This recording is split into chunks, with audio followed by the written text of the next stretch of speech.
Hi, everyone. Beautiful day up here on God's Hill. I'm coming to you from the front yard of Emmanuel Reformed United Church of Christ.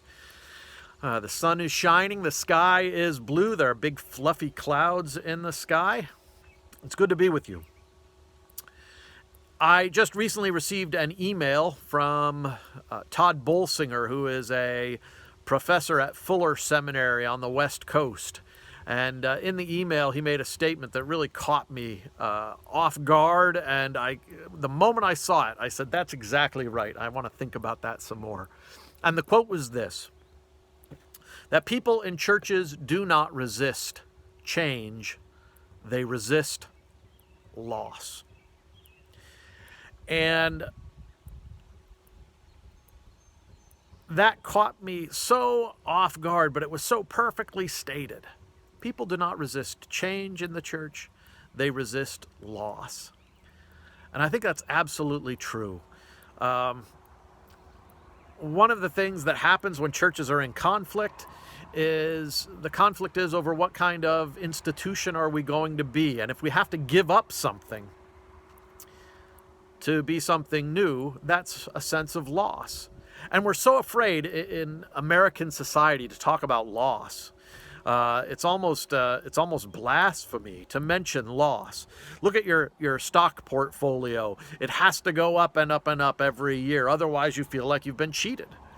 Look at the economy. We're always talking about whether the economy is going forward or not, whether the economy is growing or not. And if we lose something, if we make investments that don't gain money, we feel like somehow we're personally a failure. We grieve a loss. Americans are terrible at dealing with loss. We're the land of bigger and better. We're the land of trying to, of can do and trying to find a better way to build a better mousetrap. And churches are in a situation, congregations are in a situation where a lot of conflict, I think, is because of loss. People are afraid. People are scared.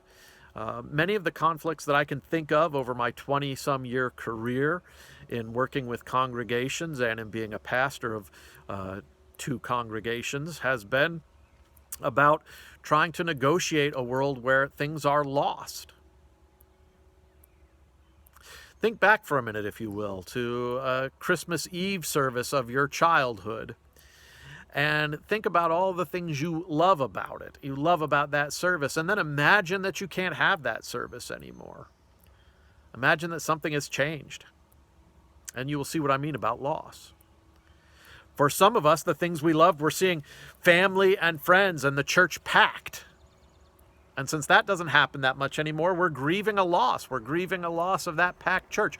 For some of us, like myself, my congregation, the congregation where I grew up and have the earliest memories of Christmas Eve, that building was demolished a few years ago, and it does not exist anymore. So there's a sense of loss for me there.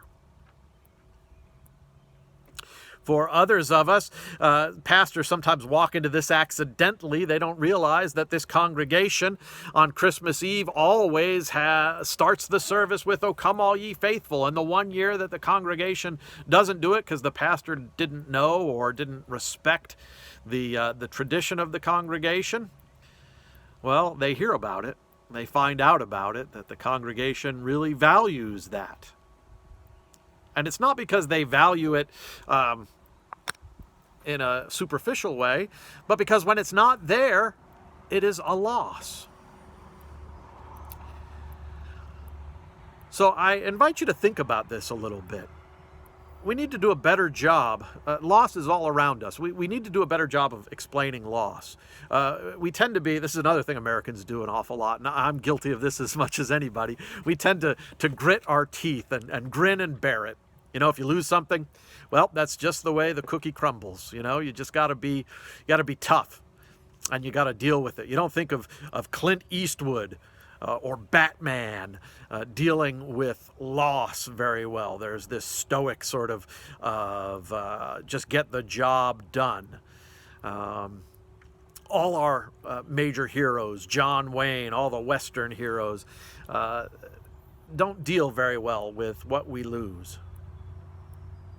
And I think we do ourselves a disservice if we don't just take a moment, sit back and claim what it is that we're afraid of losing, what it is that loss means to us, what it is that we've done that helps us to work through that loss, or what it is that we might do to help us get through that loss.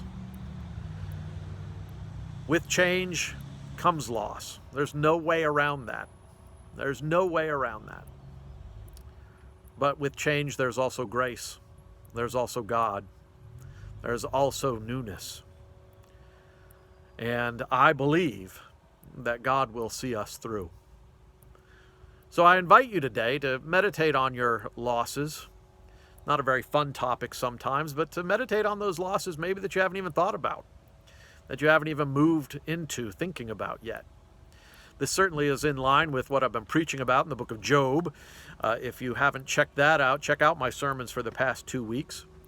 We've been talking about Job, and Job is certainly an example of a way in which we can try and deal with change and with loss. All right, I'll have some more thoughts on this, I hope, tomorrow. Check in here. We'll see you later. Blessings to you, and we'll talk with you soon. Take care now. Bye.